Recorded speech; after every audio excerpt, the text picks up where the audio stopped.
Sounds good. All right, as you're waking up, definitely, iced coffee, iced tea, whatever floats your boat at this point. 81 as you're waking up in Temple, in Killeen, excuse me, 79 in Temple, 83 in Dallas-Fort Worth. Unfortunately, our Waco station right now is no longer reading current temperatures, which might not be necessarily great considering we get all of our record data from that station too, so we won't be able to see, at least unless they fix it immediately, if we break a record. We did break a record yesterday. It was very hot out there, and it's because we got plenty of sunshine all across the region right now, and we're not seeing really any clouds, any rain, nothing in the forecast. Once the sun comes up, oh boy, you can expect those temperatures to skyrocket. So that means, yeah, set the AC on to the max. You're going to need it. Get it on with early too. Try and cool your place down a bit before we hit that peak demand time during the late afternoon. Of course, your AC is probably going to be struggling to keep up with just how hot it is. Now, how hot is it? All right, we're looking at more of those heat warnings, heat advisories all across the region. Zooming in here, yep, excessive heat warning has been extended again till 8 o'clock for your Wednesday. So we're talking about air temperatures getting above 105 all the way for today and likely for tomorrow as well. Now, it's not just the heat we need to worry about. It's the fact that it's dry and it's windy on top of the heat. That results in some elevated fire danger, most of which is going to be to the west of I-35, but still anywhere right now, it's going to be extremely dangerous to be having any kind of burn. So check with your local authorities to check on the current burn bans.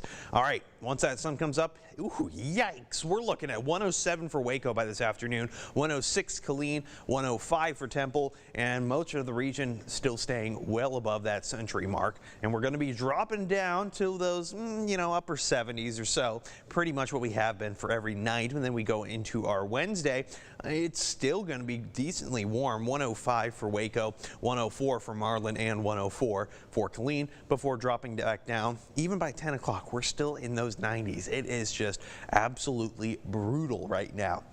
Strong southerly winds have that hold on us, and it's all brought to you by that high pressure in the Gulf of Mexico. Now, that's pretty typical for our seasonal pattern, but I start to see a little bit of change coming in.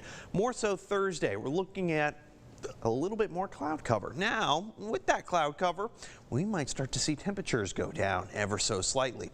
It's going to be a bit though, because this heat dome, the high pressure out to the west, is just sitting right over top of us. But notice going into Friday and maybe even Saturday, ooh, starts to go down a little bit. Now, when that's the case, we start to see our next new system come through.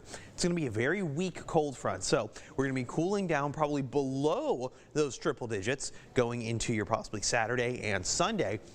Now, there are rain chances. They are very low. I would not hold my breath on that for now. Similar to what we had over the last weekend. Maybe a few places got a little spritz and sprinkle, but that's going to be about it. Most of this is going to be concentrated to the eastern side of the viewing area. We're talking I-45. That's why I have higher rain chances for the Brazos Valley. I can't rule out a thunderstorm either, but it's still a little bit too early to determine severe status. But hey, at least we all have something to look forward to, given just how brutally hot it is. Hey, maybe your electric bill might give you at least a little bit of relief just for the weekend.